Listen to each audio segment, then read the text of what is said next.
Hi guys, and today I am doing a little review on Colin McRae Rally 2 for PlayStation or PC. Most of the footage you'll see is from the PC version because basically the graphics are a little bit clearer, so I prefer it.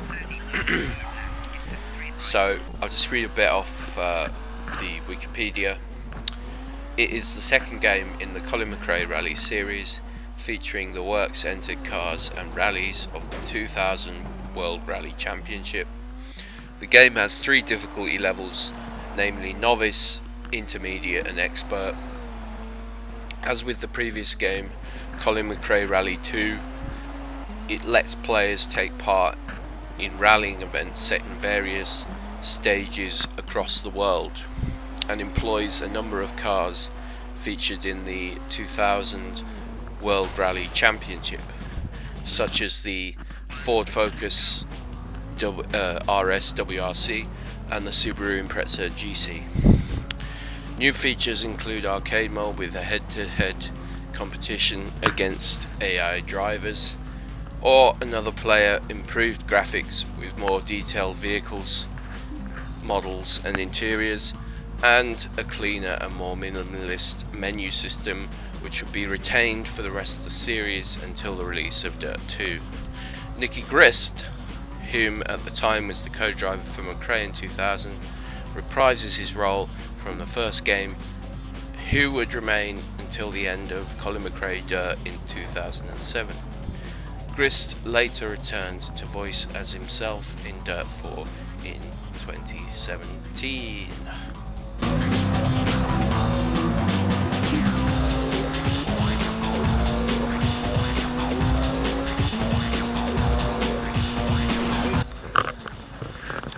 So this game is very kind of similar to the first game.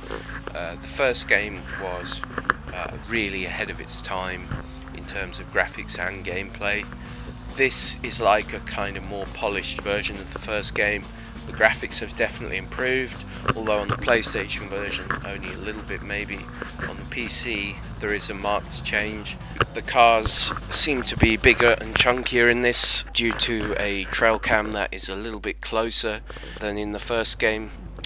So the game has very much a sort of arcade style.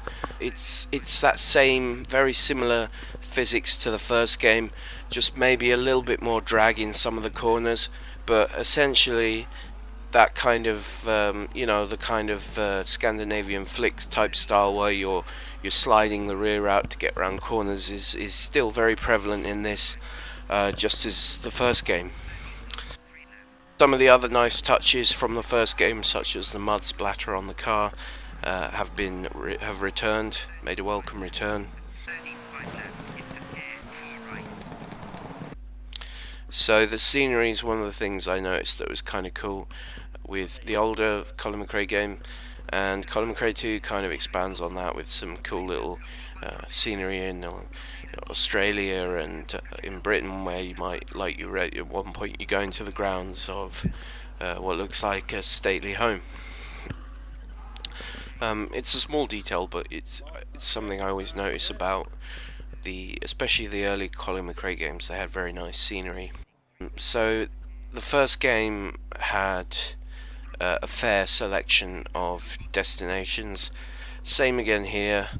You've got the mixture of these sort of snow stages like from Sweden, then you've got the sort of mud and forest of Britain, then you've got rallies like Greece or Italy that are kind of a little bit of both. So it's pretty neat to that respect. All the cars, all the drivers are official. I don't think the game has included anything other than the top manufacturers. Very much like the first game, although I'm pretty certain you can unlock some other cars when you complete it. You pick one of the top class cars. So you've got the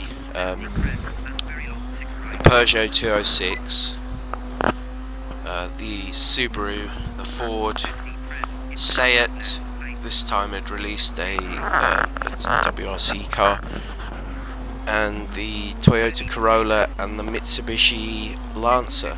I think that's all of them, or maybe one I missed. But my favourite tends to be the Martini Livered Ford or the Subaru. I really like the old Subaru. I thought they brought out the newer models with those sort of circular front lights. I thought they lost a lot of I don't know. The car looked less aggressive, maybe more modern, but modern isn't always good when modern is to just build bubble cars. So anyway, I digress. This is a good game, especially if you like racing games and you like maybe a bit of off-road, you want to enjoy the replays.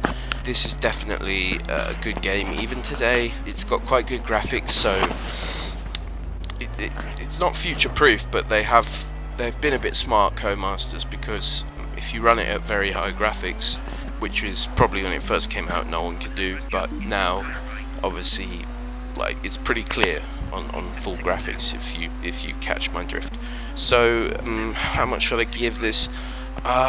Well, when it was first released, I would say it's a nice upgrade to Colin McRae 1, maybe just not quite as fresh or as innovative as happens with sequels, but still really solid, really enjoyable game, and it kind of switches it up a bit as well.